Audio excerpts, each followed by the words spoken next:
So, isipin mo ha, yung height natin is 19.1 plus minus 12, 7 meters. O, 7 Mataas pa sa atin meters yun. yung ano na yun. Mataas pa sa atin. Oo, tingin mo lang dito, maliit. 7 meters ang freeboard natin. Lagpas 7 meters. Oo, mga punso siguro yun. Maliit pala yung nireport natin. Ito, Malaki pa. Mas malaki pa sa ano. Ayun o. Yun o. Yun o. Laki oo. Ayun o. Oh. Tayo na kung bangka ka lang, lifeboat ka lang, may ligtas ka kaya. Patay na si Captain Phillips. Patay na si Captain Phillips. Diba? Mabuti yung nasa Somalia yun. Putang... Ano nga, yung sa pelikula, di ba? Pati yung mga pirata doon sa loob, patay na si Captain. Walang pinakita ang gano'n sa pelikula eh, no? Ha? Wala magbibideo doon pagka gano'n. Di ba? Ha? Sir. Pero maaalon din ang malalaki dyan sa Somalia na yun, yung area na yun. Pero palagay ko hindi sa Somalia yung lugar na yun. Basta ano lang din ba? Meron ginawa sa amin yun, yung kapitan na yun na sinabi ng kapitan ng submarine, si Sniper. Matindi. Diyan sa Somalia banda. Ang tubig eh, yung ano ba? Yung crystal clear ba? Salamin, mirror. Hindi ka Si Masalang yung si engineer. Tapos si Tambuong. Ito matalino to si Tambuong. Ayaw bumaba ng lifeboat. Sabi niya, magkailangan ko mag-supervise dito sa taas. Ako, sa dalawang lifeboat pinababa. Shit. Unang ikot, kaya ko pa eh. Pangalawang ikot, kaya ko pa. Ngingiti-ngiti pa nga ako sa loob.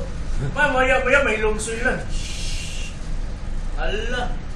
Sabi ko sa'yo, sir, 10 ikot siguro kami sa barko. Umuusok nga yung makina ng lifeboat hindi. Oo.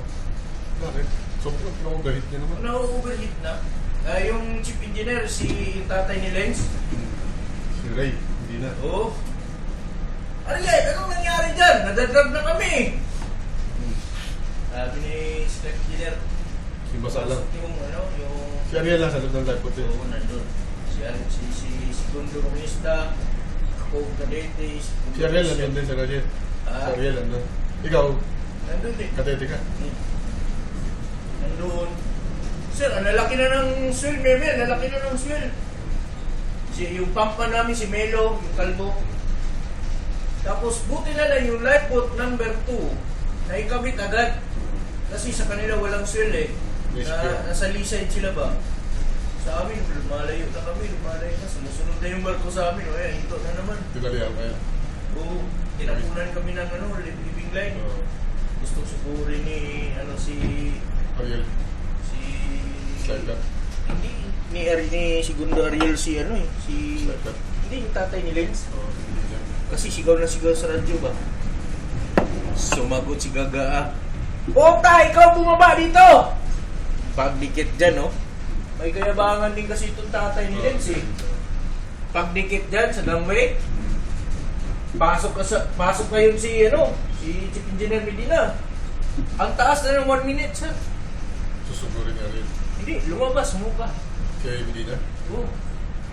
How much more kaming nasa loob na kulang-kulang 3 oras ng palutang magpapagabi na. Sumuka rin si Ray ha.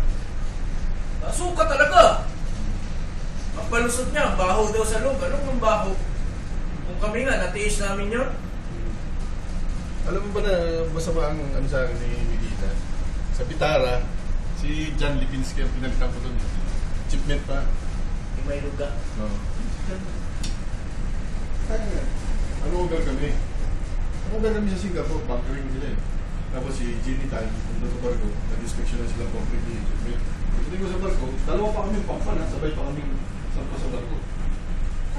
Pag sampa namin sa barko ni Pampan, bago yun, Pampan din, newly hard din. Kaya ako talaga ako sa mga luma eh. Siyempre, pag ako sa Pitara, bago lang din namin yung barko, bago eh, pramo yun. Diba? Sampa ko sa barko, kaya akong pinmo.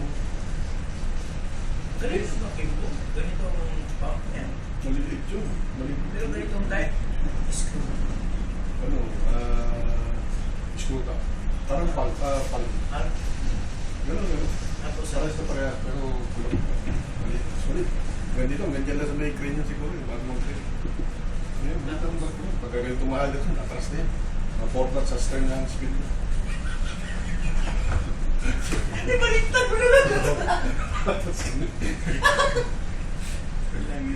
Kaya alam sa akin ni Pagsanta ko sa barko, siyempre, isipin niya hindi na. Tapos si Kapitan, si Juan.